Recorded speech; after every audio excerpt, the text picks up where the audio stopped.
नमस्कार, बड़ी खबर में आपका स्वागत है। फिल्म कलाकार सलमान खान की सुरक्षा बढ़ा दी गई है। अभी तक उन्हें एक्स कैटेगरी की सुरक्षा दी गई थी, किंतु अब उन्हें Y+ की सुरक्षा प्रदान कर दी गई है।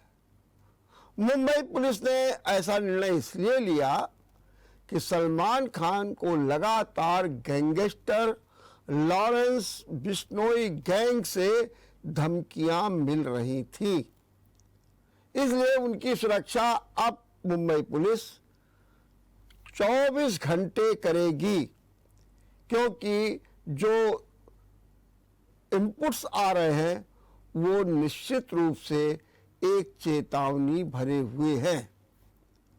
आज आम आदमी पार्टी पर बीजेपी को हमला करने का एक और मौका मिल गया। आम आदमी पार्टी के नेता और स्वास्थ्य मंत्री सत्येंद्र जैन जेल में हैं और वहीं जेल से ही एक मनी लॉन्ड्रिंग में बंद सुकेश चंद्रशेखर ने एलजी को पत्र लिखा है कि सत्येंद्र जैन ने उससे प्रोटेक्शन मनी के रूप में 10 करोड़ रुपए वसूल लिए। इससे बहुत तेजी के साथ राजनीतिक हलचल शुरू हो गई।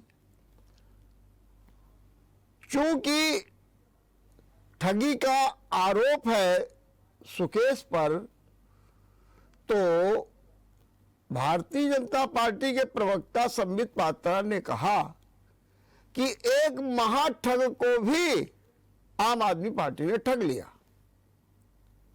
सुकेश चंद्रशेखर ने जो पत्र लिखा उसमें वो कहते हैं कि मैंने आम आदमी पार्टी में राजनीति करने के लिए 50 करोड़ रुपए दिए हैं। उनका यह भी कहना है कि उन्हें राज्यसभा में भेजने की बात हुई थी, उन्हें अच्छा पद देने की बातचीत हुई थी, लेकिन मनी लॉन्ड्रिंग में वो जेल चले गए। चूंकि सत्येंद्र जैन जेल मंत्री थे तो वो जेल में आए और अधिकारियों को निर्देश दे गए कि इनके साथ सख्ती करनी है और सुकेश से बोले कि अगर आप प्रतिमाह 2 करोड़ रुपए हमको देंगे तो हम आपको सारी सुविधाएं दे देंगे और सुरक्षा भी दे देंगे। कहते हैं कि इसका निरंतर दबाव बनाया गया, अधिकारियों ने प्रताड़ना की और उनसे 10 करोड़ रुपए सत्येंद्र जैन ने वसूल कर लिए। बस इसी बात को लेकर के अरविंद केजरीवाल ने भी जवाब दिया है। उन्होंने कहा ये सब झूठा है, प्रोपेगेंडा है। चूंकि मोरबी पुल हादसा हो गया था, उससे ध्यान भटकाने के लिए इस तरीके का आरोप लगाया गया है। और उन्होंने ये भी कहा कि जो मोरबी पुल है हादसा, उसमें लीपापोती करने का प्रयास हो रहा है। उन्होंने कहा जिस कंपनी को ठेका दिया गया था वो कंपनी घड़ी बनाने वाली है। और उन्होंने बार बार कहा कि उनकी फ्री योगशालाओं को बंद कर दिया गया, जिसे वो चालू रखेंगे। सत्येंद्र जैन ने स्वास्थ्य सेवाओं को बेहतर बनाया और जो ये आरोप है वो पूरी तरीके से गलत है, लेकिन बीजेपी हमला कर रही है। आज सुप्रीम कोर्ट ने उस याचिका को खारिज कर दिया जिसमें मांग की गई थी कि ईवीएम माने जो चुनाव की जो मशीन है, मतदान करने वाली जो मशीन है, उसमें प्रत्याशी के नाम के आगे चुनाव चिन्ह न बनाया जाए, ऐसी एक मांग की गई थी। लेकिन सुप्रीम कोर्ट ने इस मांग को खारिज कर दिया। मोरबी पुल हादसा निश्चित रूप से अभी भी चर्चा में बना हुआ है और इसके मद्देनजर उत्तर प्रदेश के पीडब्ल्यूडी मिनिस्टर जितिन प्रसाद ने एक आदेश जारी कर दिया है। उन्होंने कहा कि प्रदेश के सभी पुलों का निरीक्षण किया जाए, उनकी जांच पड़ताल की जाए, कोई कमी नहीं रहने पाए। सीधे तौर पर उन्होंने ये कहा है और अधिकारियों से कहा कि अगर किसी ने भी कोई ऐसी गड़बड़ी की तो निश्चित रूप से कड़ी कार्रवाई होगी। जो मोरबी पुल में आज प्रधानमंत्री भी लगातार समीक्षा कर रहे हैं, दुख दर्द बांट रहे हैं, कुछ सियासत भी हो रही है, लेकिन कुल मिलाकर के आज प्रधानमंत्री के जाने के कारण काफी सतर्कता रही और वो अस्पताल तो चमका दिया गया जहां प्रधानमंत्री का कार्यक्रम। अब सवाल केवल ये सीधे सीधे उठ रहा है कि मोरबी पुल जो था, वो जो हादसा हुआ उसमें क्या होगा। तो अधिकारी कहते हैं कि हमने देखिए 9 लोगों को गिरफ्तार कर लिया है, 9 लोगों को गिरफ्तार कर लिया है, जिनमें टिकट बांटने वाले थे, रिपेयरिंग करने वाले थे, मरम्मत करने वाले। लेकिन जो खुलासा हुआ प्राथमिक तौर पर बड़ा दर्दनाक है। 143 लोगों की मौत। अब उस कह क्या रहे हैं कि इस पुल का मेंटेनेंस 12 महीने में होना चाहिए था, लेकिन 7 महीने में ही करके इसको चालू कर दिया गया और कहते हैं ये तो कंपनी को ठेका दे दिया गया था, वो अपने ढंग से करे। जो भी तथ्य है, नंबर 1, जो इसकी राडें पड़ी थी इस पुल में, उसमें जंग लग गई थी, जंग लग गई थी। जंग वाली जो राडें थी उनको ही नहीं बदला गया। दूसरी जो उस पर प्लेटें लगी हुई थी लोहे की, उनको भी ठीक से फिक्स नहीं किया गया। और इतना ही नहीं, फिसलन वाली प्लेटें लगा दी गई, फिसलन वाली प्लेटें लगा दी गई। मतलब आप गजब की बात देखिए। और दूसरी बात यह है कि जो इसकी क्षमता थी उसका भी कोई ख्याल नहीं रखा गया, कोई सर्टिफिकेट नहीं। अब सवाल ये उठता है कि जब आपको 12 महीने का समय दिया गया था तो फिर क्या कारण था आपने 7 महीने में ही खोल दिया? कौन सी ऐसी जल्दबाजी थी? कौन है? और कह तो हैं हमारे अरविंद केजरीवाल कि जो मुकदमा कायम हुआ उसमें कंपनी का भी नाम नहीं है। जो लोग रिपेयर करने वाले उन लोगों को गिरफ्तार कर लिया गया, लेकिन वास्तव में ये हादसा इतना बड़ा है। 143 मौतें हुई है। जरा आप शमशान और कब्रिस्तान देखें वहां का, तो आप बिल्कुल अचंभे में पड़ जाएंगे। शमशान घाट पर अंतिम संस्कार के लिए बाकायदे लाइन लगी हुई है, कतार लगी हुई है, वेटिंग करना पड़ा अंतिम संस्कार के लिए। कब्रिस्तान में कब्रों को खोदने के लिए 150 लोग लगाए गए, 150 लोग। अब आप कल्पना करिए कि कितनी भयावह स्थिति हुई होगी और कितनी बड़ी, मतलब ये तो लापरवाही को हद हो गई, इसकी सीमा पार हो गई। लेकिन अफसोस, कोई सुनने वाला नहीं है, कोई देखने वाला नहीं है। और ये किस बात की गारंटी कि आगे कुछ नहीं होगा? आज हमारे उत्तर प्रदेश में पुलों के निरीक्षण की बात की गई, इससे पहले क्यों नहीं की गई? आए दिन हमारा कानपुर का गोविंद नगर पुल जो है हिलोरे लेता रहता है। आए दिन हमारा जो गंगा पुल जो है वो किस तरीके से बंद हो गया, क्यों नहीं उस पर विचार किया गया? आए दिन इस तरीके की सूचनाएं आती हैं कि हमारे फला पुल में जो है जो झटका लग गया, ये हो गया। और गोविंदपुरी पुल तो इसका उदाहरण बना हुआ है, लेकिन क्यों नहीं ध्यान दिया जा रहा है? सच बात तो ये है कि ऐसा लगता है जैसे किसी हादसे का इंतजार हो रहा हो। तो ये एक विषम परिस्थितियां पैदा हो गई है। और ये जो लापरवाही है और ये जो घपला है और ये जो भ्रष्टाचार है, सच बात तो ये मानिए कि इससे आम भाजपाई भी परेशान है। आम जनप्रतिनिधि भी परेशान है। कल ही हमारे पीडब्ल्यूडी मिनिस्टर जितिन प्रसाद कानपुर आए। 34 करोड़ की सड़क पनकी से लेकर के कल्याणपुर क्रॉसिंग तक पूरी अभी बनी भी नहीं है, नाले बने भी नहीं है।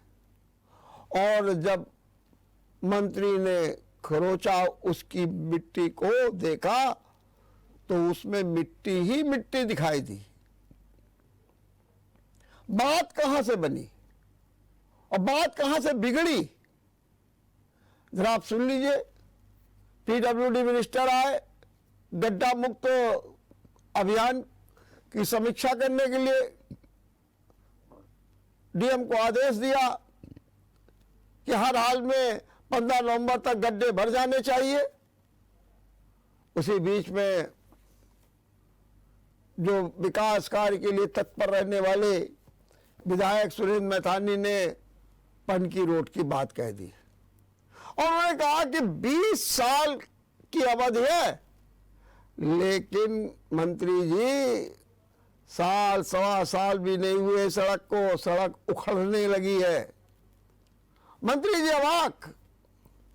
जो वहां पर अधिशासी अभियंता था वो अपना तर्क देने लगा। उन्होंने कहा गलत बोल रहे हैं विधायक जी, वो तो 2016 की थी।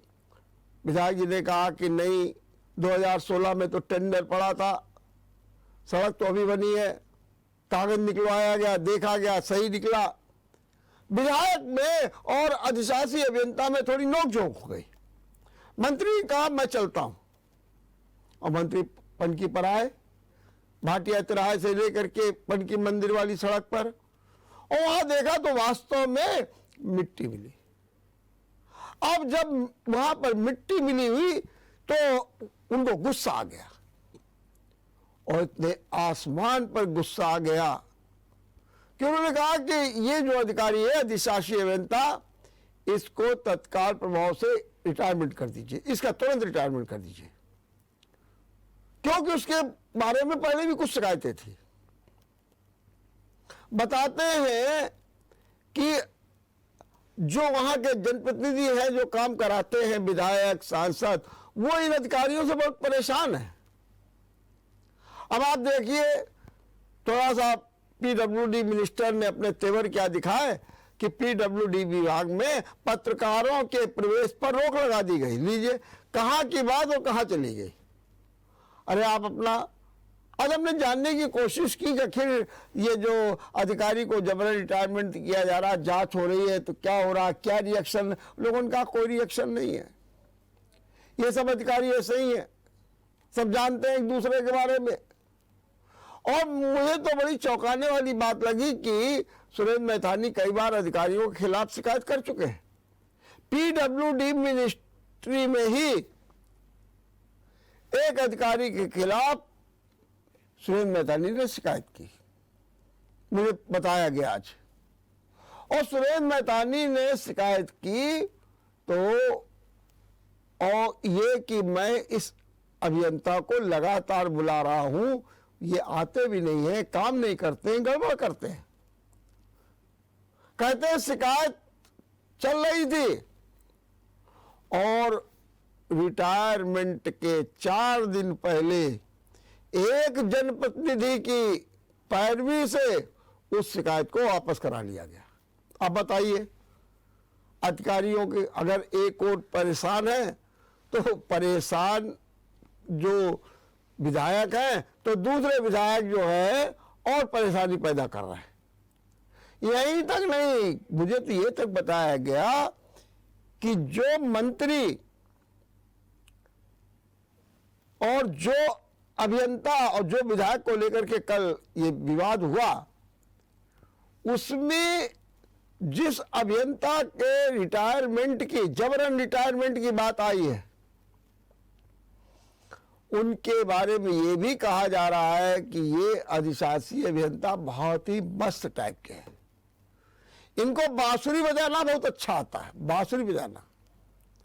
और कहते हैं कि पिछले चुनाव में जब तत्कालीन पीडब्ल्यूडी मिनिस्टर केशव प्रसाद मौर्य जब आए थे तो ये विधायकों से पैरवी कर रहे थे कि कृपया मंच पे हमसे बांसुरी बजवा दीजिए। ये है अधिकारी, बांसुरी बजाएंगे मंत्री के स्वागत में, विधायकों के स्वागत में, लेकिन काम नहीं करेंगे, जनता के लिए नरक पैदा कर देंगे। अब ये जो सड़कों का घपला जो सामने आया 34 करोड़ का, अब देखिए जांच होगी क्या होता है, लेकिन ये विभाग पहले से बड़ा बदनाम है। अभी जब तबादलों का मामला आया था तो उस तबादलों के मामले में अगर स्वास्थ्य विभाग घेरे में था तो पीडब्ल्यूडी विभाग भी घेरे में था। बड़ा घपला ही घपला।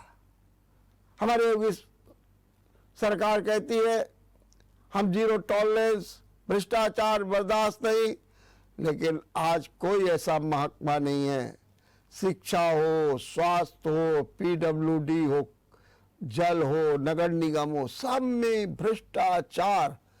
बल्कि हमारे कुछ व्यापारी नेता तो दावा ये करते हैं कि पहले जो काम 50 रुपए में होता था अब 500 रुपए में होने लगा है। कितनी दुर्भाग्यपूर्ण स्थिति है। बहरहाल क्या होगा, 34 करोड़ रुपए मिट्टी में मिल जाएंगे या आगे कोई कार्रवाई होगी, क्या वसूली होगी, इस सब पर अभी हमारा ध्यान लगा रहेगा। हम यहाँ लेते हैं एक छोटा सा ब्रेक। ब्रेक के बाद आपका एक बार फिर स्वागत है। पहली नंबर को 5 नियमों में बदलाव की बात हुई थी। ये कहा जा रहा था गैस सिलेंडर के दाम बढ़ सकते हैं।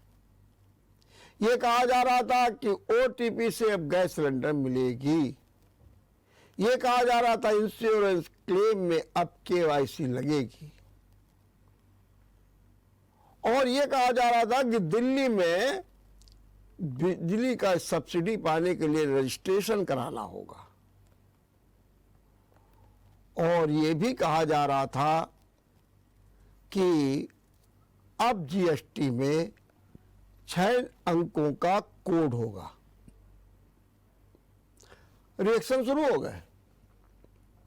पहली खबर आई कि गैस के दाम में 115 रुपए कम कर दिए गए। वो तब तो लोगों ने कहा बड़ा अच्छा हो गया, लेकिन उस समय वो बिल्कुल अवाक रह गए जब उनको पता लगा कि ये कॉमर्शियल गैस में हुई है। आपके जो घरेलू गैस है उसमें कोई राहत नहीं दी गई, मैंने आम जन को कोई राहत नहीं दी गई। कॉमर्शियल गैस में 115 रुपए कम कर दिए गए। बहरहाल आम जन परेशान हो गए। लेकिन अगर यूं देखा जाए कि जब दिल्ली में सब्सिडी के लिए, बिजली सब्सिडी के लिए रजिस्ट्रेशन करा तो वहां तो तांता लग गया। और एक जानकारी के अनुसार अब तक 20 लाख से अधिक लोगों ने इसके लिए आवेदन कर दिया। कह रहे संख्या बढ़ जाएगी, क्योंकि सब चाहते हैं बिजली की सब्सिडी मिले, बिजली फ्री मिले। ये सारे लोगों के प्रयास हो रहे हैं। तो अब ये देखने की बात ये है कि एक और जो बदलाव आते हैं उनका रिएक्शन क्या होता है। कॉमर्शियल गैस में 115, लेकिन लोग कह रहे हैं कि नहीं नहीं धैर्य रखिए, अभी कुकिंग गैस के लिए भी आएगा, तब आपको पता लगेगा। आज ई-रुपया लॉन्च कर दिया गया। बड़े बड़े दावे किए गए थे 1 नवंबर से डिजिटल करेंसी लागू हो जाएगी, लेकिन लागू हुई है। 9 केंद्रीय बैंकों को इसकी जिम्मेदारी दी गई है। अब मोटे तौर पर देखा जाए कि ये डिजिटल रुपया क्या है, तो उसमें 4-5 बातें आ रही हैं सामने खुल करके कि साहब पैसा आपको जेब में नहीं रखना पड़ेगा, लीगल टेंडर होगा, और मोबाइल से भी पैसे का ट्रांसफर हो जाएगा, आदि आदि। लेकिन जब हमने बैंकों के अधिकारियों से बातचीत की और ये जानने का प्रयास किया कि आखिर ये है क्या, हम कैसे करें, हमने उदाहरण दिया कि मेरे पास 1000 रुपया है, अभी डिजिटल करेंसी में कैसे क्या किया जाए। तो जवाब मिला हमको, अरे अभी तो ये कारपोरेट सेक्टर में लागू हुआ है, अभी नीचे नहीं आया, देखिए जब आएगा तब बताएंगे। तो मैंने कहा कारपोरेट बोले अरे यहाँ के बैंकों में नहीं, अभी आप लोग परेशान ना हो। मैंने ई-रुपया आया, इसकी चर्चा बजट में हुई थी, ब्लॉकचेन आधारित बताया गया था, लेकिन अभी तक बैंकों में ही इसकी जागरूकता नहीं है। कोई कह देता है जैसे आप मोबाइल पे ऑनलाइन करते थे वैसे कर लीजिएगा, कोई दिक्कत नहीं है, ऐसे बताते हैं। अब सवाल ये उठता है कि खाता भी नहीं खुलेगा, जरूरत नहीं है, तो अगर खाता नहीं खुलेगा तो ये फिर पैसा कैसे बैंक में जाएगा, क्या होगा, ये तमाम सवाल खड़े हुए हैं। लेकिन अभी इनके जवाब भी आने बाकी है। बहरहाल आज से डिजिटल करेंसी को बढ़ावा देने के लिए वित्त मंत्री सीतारमण ने जो घोषणा बजट में की थी उसे आज से लॉन्च कर दिया गया। अब कहा यह जा रहा है कि अभी होलसेल सेक्टर में है, फिर रिटेल सेक्टर में आएगा, और अभी तो ये पायलट योजना है, और जो 9 केंद्रीय बैंक हैं उन्हें ही अभी इसके लिए अधिकृत किया गया है। 9 केंद्रीय बैंक है, लेकिन जनता में डिजिटल करेंसी प्रभावी हो, जनता भी चाहती है कि हम पैसे को ऐसे लेकर के न चलें, तो उसके लिए अभी बहुत जागरूकता की जरूरत है। और इसके लिए सबसे पहले बैंक के अधिकारियों और कर्मचारियों को ट्रेंड किया जाना चाहिए। माना कि ये पायलट प्रोजेक्ट है, लेकिन पायलट प्रोजेक्ट है तो इसका मतलब ये नहीं है कि आपको जानकारी ना हो। पायलट प्रोजेक्ट है, उसमें भी आपको जानकारी होनी चाहिए, और ई-रुपया चलन में आए, निश्चित रूप से ये स्वागत योग्य है, लेकिन आम जन को इससे जागरूक करने की महती आवश्यकता है। देखते रहिए बड़ी खबर। नमस्कार। अगर आपको हमारा वीडियो पसंद आया हो तो हमें लाइक करें, सब्सक्राइब करें और ज्यादा से ज्यादा शेयर करें, और हाँ, बेल आइकॉन दबाना ना भूलें ताकि हर खबर का अपडेट आप तक पहुंचे तुरंत। आप हमें इंस्टा, ट्विटर और फेसबुक पर भी फॉलो कर सकते हैं। हमारी आईडी है @JMT News Flash।